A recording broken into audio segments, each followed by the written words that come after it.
quạt nè mà vô pùi nó còn tròn bàn vài nắng với cắt vài nắng tới dân vô là đầm ô dân anh ấy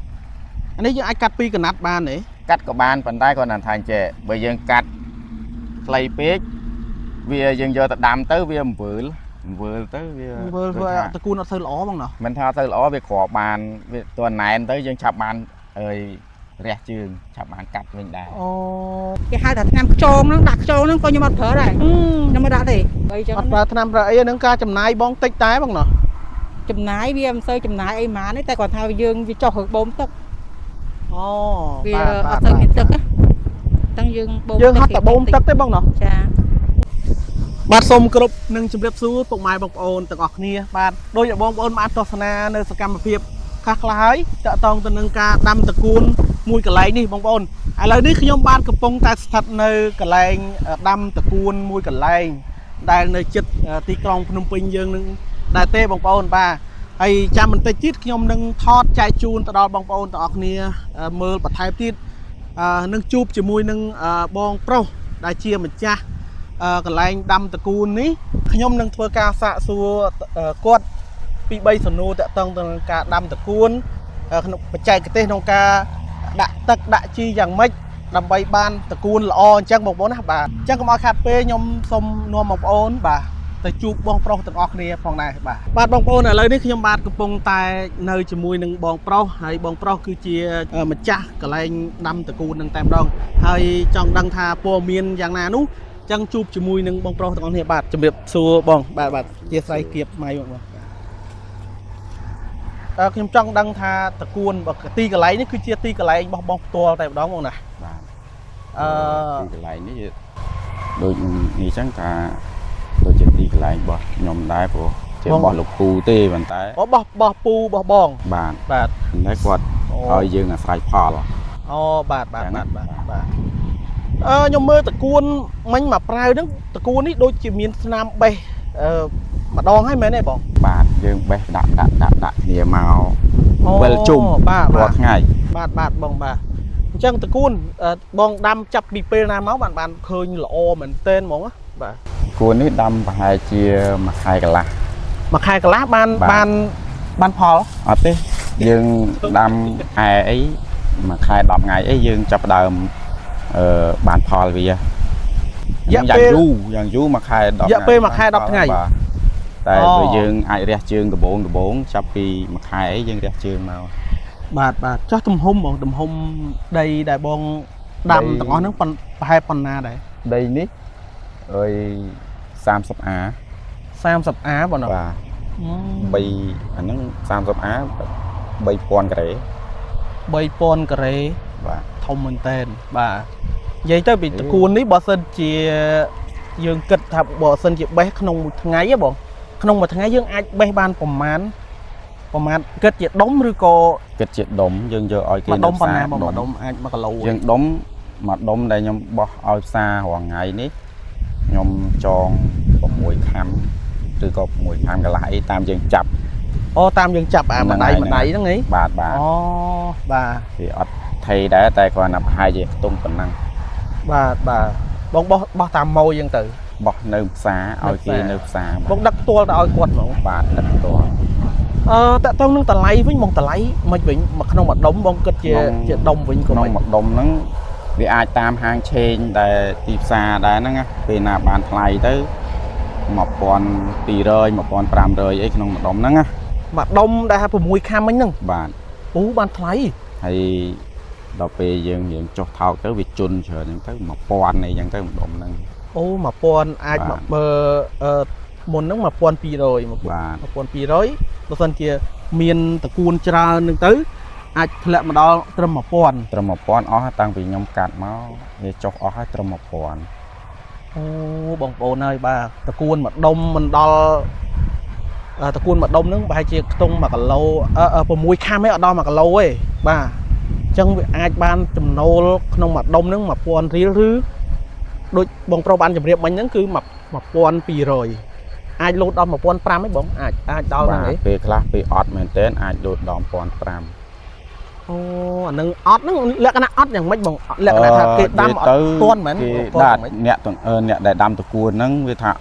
កាត់អត់តន់អញ្ចឹងណា កាត់អត់តន់បោះឲ្យម៉ួយតាម នៅទីផ្សារអត់សូវមានលក់អញ្ចឹងណា អូ អញ្ចឹងទៅដូចតែខែប្រាំងដូចតែខែណាធ្លាក់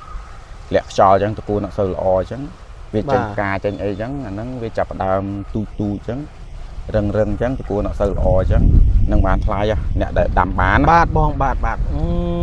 ប្អូនហើយបាទបើសិនជាបងប្អូនមានដីទំនេរថាមិនដឹងធ្វើអីណាមិនដឹងដាក់ដាំអីបានណា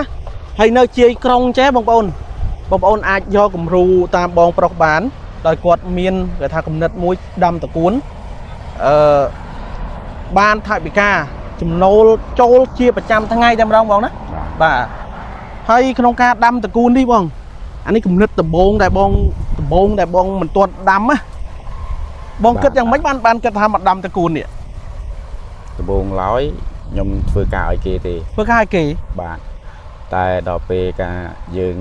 កាន់ចាស់ទៅហើយនេក៏វារៀងអន់អីចឹងទៅហើយយើងក៏នឹកឃើញថាចង់រើអាជីវកម្មខ្លួនឯងហ្នឹងហើយដើម្បីថាយើងធ្វើប៉ុណ្ណាបានប៉ុណ្ណឹងខ្លួនឯងខ្លួនឯងចឹងទៅក៏យើងមានដីស្រាប់ក៏យើងនឹកឃើញថាពីដើមឡើយខ្ញុំធ្វើស្រូវទេធ្វើស្រូវបងណោះបាទដល់ពេលធ្វើស្រូវទៅថាធ្វើស្រូវបានមកហូបចឹងណាដីដដែលហ្នឹងបងធ្វើស្រូវបាទដល់ពេលចឹងទៅខ្ញុំក៏ទៅឃើញកន្លែងគេដាំតកួនទៅនឹកឃើញបែកគំនិតមានគំនិតមួយថាចង់ដាំតកួនទៅចង់ដាំតកួនក៏នឹកឃើញហ្នឹងចែកពូជគេយកមកដាំមកបាទបងបាទដំបងមិនទាន់មានទីផ្សារទេបងនៅទេបាទអត់ទាន់មានទេគ្រាន់តែថាយើងដើរសួរគេអ្នកដាំដូចគ្នាហ្នឹងណាតែមានម៉ួយអីអត់តែមានម៉ួយអីសុំម៉ួយនឹងយកទៅដាក់បានអត់អីចឹងណាបាទដល់ពេលដាំដំបងទៅដឹកយកទៅឲ្យគេម្ចាស់ដែលពូជហ្នឹងចាស់ពូជដែលឲ្យយើងហ្នឹងណាបាទបងបាទដឹកយកឲ្យម៉ួយគេនឹងដែរដល់ពេលយូរទៅយើងរកតាមទីផ្សារចិត្តនេះបានយើងដឹកទៅនេះវិញយើងប្រាប់គេខាងនោះវិញថាយើងបានម៉ួយនៅចិត្តនេះចឹងទៅហើយបងអធិស្ឋានបងអាចជម្រាបបានទេកាលពីបងមុនដាំតកួនបងធ្វើការអីមិញកាត់បងតិចតើទៅនឹងធ្វើសំណង់ហ្មងណាបាទនៅរាជធានីភ្នំពេញយើងនិយាយទៅឲ្យតែមេខាងគាត់ម៉ៅការហ្នឹងគាត់ម៉ៅបានតាណាយើងទៅធ្វើមួយគាត់នឹងអញ្ចឹងណាបាទបងប្អូនដូចតែបងប្អូនបានលឺអញ្ចឹងមិញបាទមុនដំបូងដែលគាត់មិនទាន់មានគេថាគេហៅថាអាជីវកម្មចុះដាំតកួនខ្លួនឯងនេះមុននឹងបានជាផ្លែផ្កាមកបានចំណូលជាប្រចាំថ្ងៃគាត់ធ្វើសំណង់បងប្អូនបាទគាត់ធ្វើសំណង់អញ្ចឹងដោយថាសំណង់វាមិនសូវកាក់កបអញ្ចឹងក៏គាត់មានគំនិតមួយដែលថាឃើញគេដាំតកួនអីបានអញ្ចឹងគាត់ក៏មានគំនិតមួយថាចង់ដាំតកួនលក់ដែរអញ្ចឹងឥឡូវនេះគឺថាបានផលរបស់គាត់មែនបដូរពីការធ្វើសំណង់មកធ្វើជាម្ចាស់តកួនម្ចាស់គេថាដូចតកែខ្លួនឯងហ្នឹងបងណាបាទគាត់មានជាតកែហ្នឹងនៅក្នុងនេះអានឹងនិយាយភាសាមួយថាជាតកែខ្លួនឯងថាគំនិតមានខ្លួនឯងដឹកនាំអីលក់ដូរអីខ្លួនឯងអញ្ចឹងអានឹងជាគេថាម្ចាស់ការបាទមិញឮបងថាបោះតាមផ្សារតាមអីហ្នឹងតម្លៃបោះដុំហ្មងបងណាតែតម្លៃដែល1000រៀលហ្នឹងតម្លៃបោះដុំហ្មងមកក៏តម្លៃមិនដែរនៅខាងទីផ្សារឧទាហរណ៍ថាយើងកាត់បានប៉ុណ្ណាយកទៅឲ្យគេប៉ុណ្ណឹងតាមដែលយើងកាត់បានអត់កំណត់ថាអត់កំណត់ទេប្រមាណទេបាទអូឧទាហរណ៍ថាមានច្រើន បាទកាលណាយើងឧទាហរណ៍ថាបានច្រើន50-60ដុំឡើងទៅអញ្ចឹងទៅយើងខលប្រាប់គេមុនណាបងអើយបានប៉ុណ្ណេះដុំមើលថាត្រឹម50ដុំចុះគ្រប់អីអាហ្នឹងយើងបាក់ប្រាប់ទេយើងយកទៅដល់គេយកបាទបងបាទហើយរយៈពេលដែលបងកាត់ឲ្យគេហ្នឹងម៉ោងប្រហែលកាត់ពីស្មើណាមកបានយកឲ្យគេតន់យើងគ្របកាត់ពីយប់ដែរបងម៉ោង4នេះដែរបងណាបាទម៉ោង3កន្លះម៉ោង4អីយើងចាប់តាមគ្របអញ្ចឹងមិនមែនម៉ោង5ម៉ោង6ឯងងើបកាត់ឲ្យគេទេអញ្ចឹងអត់ទេកាត់អត់តន់ទេ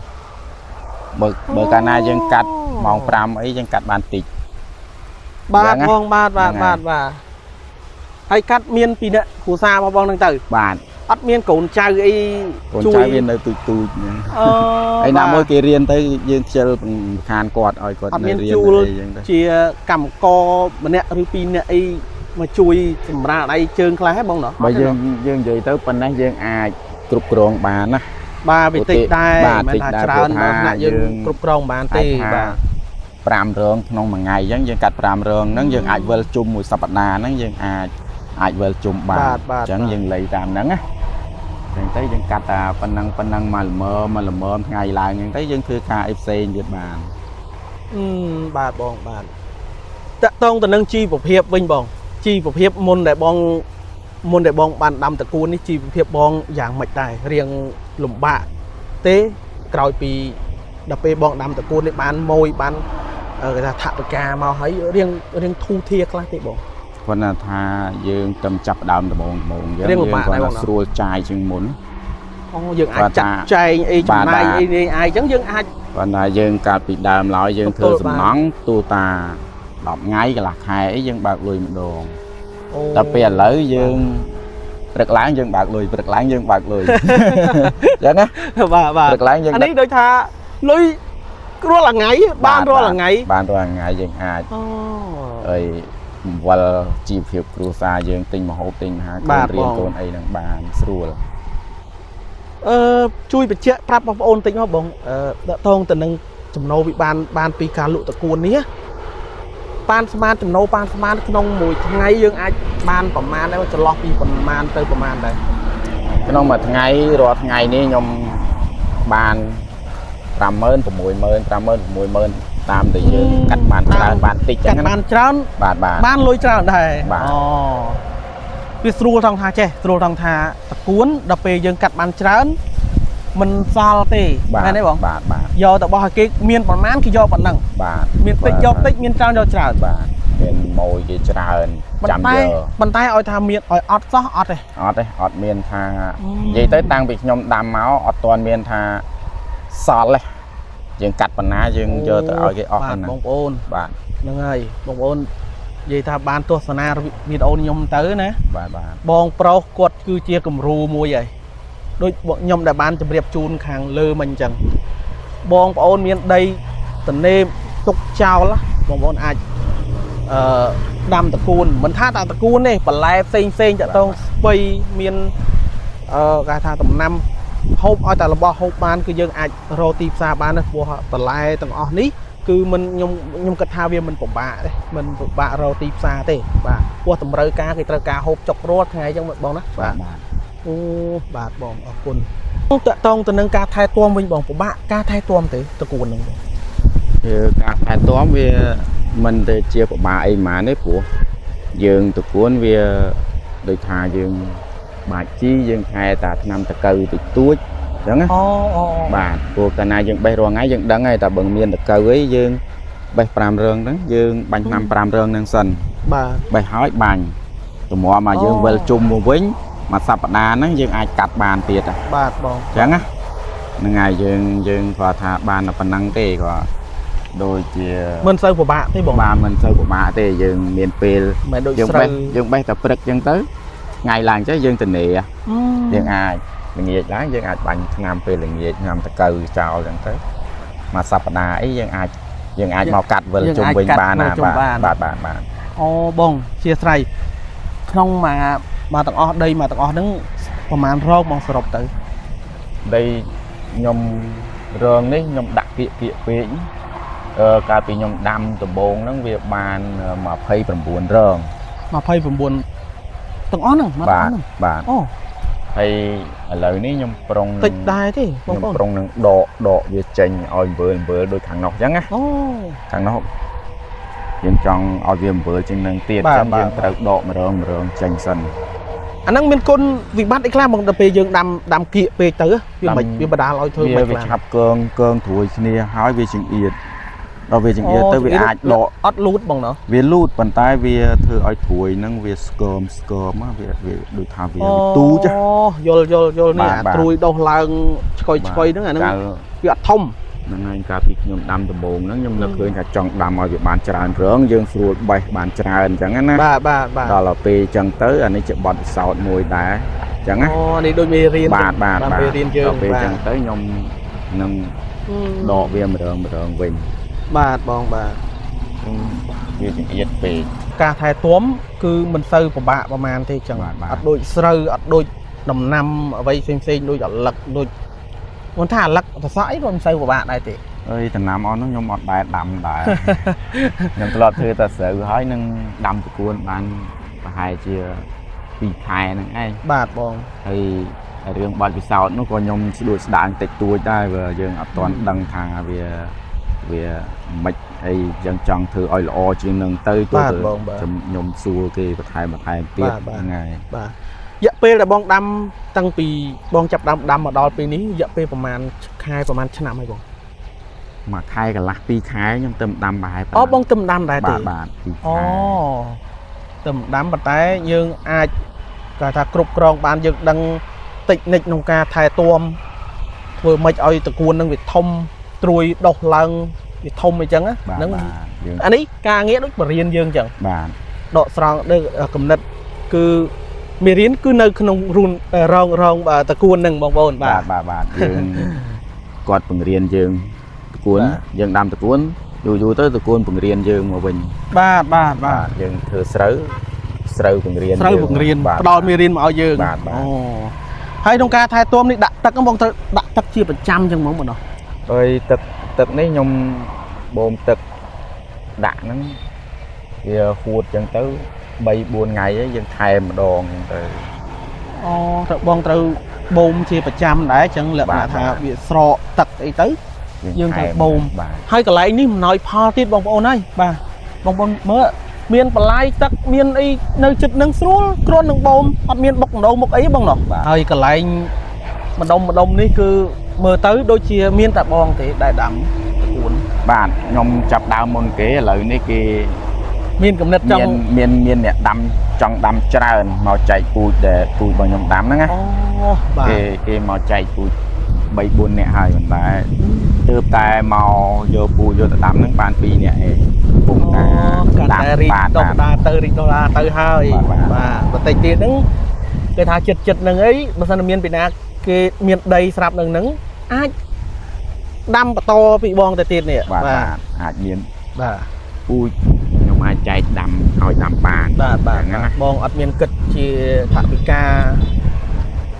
គិតដែរបងនោះគិតតិចតួចដែរថាពូជយកពីយើងទៅដាំ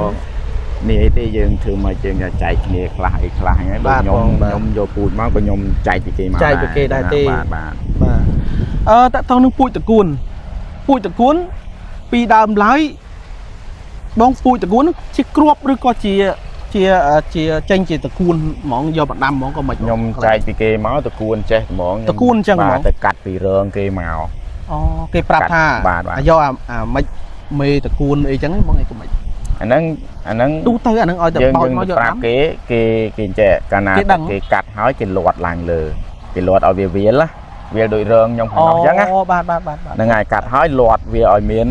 ជារងដល់វាបោះដៃមកអាហ្នឹងយើង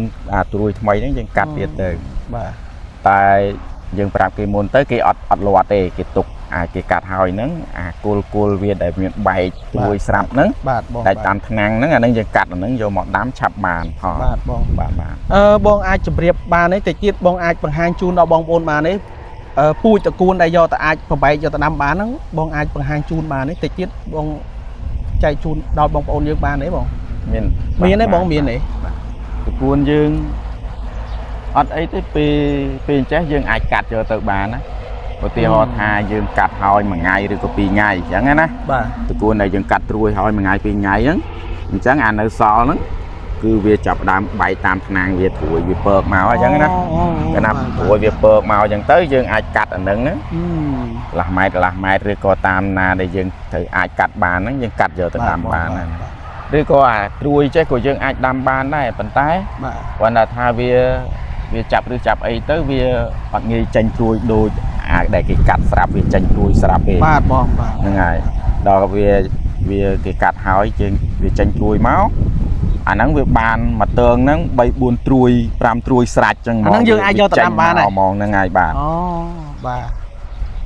ហ្នឹងហើយបងប្អូនតិចទៀតខ្ញុំនឹងថតចែកជូនទៅដល់បងប្អូនទស្សនាពីការពូជតកួនដែលអាចយកទៅប្របែកដាំបានហ្នឹងថាតើរូបរាងលក្ខណៈរបស់វាហ្នឹងមានលក្ខណៈបែបម៉េចបាទអញ្ចឹងចាំទៅទស្សនាជាមួយនឹងខ្ញុំបាទទាំងអស់គ្នាបាទ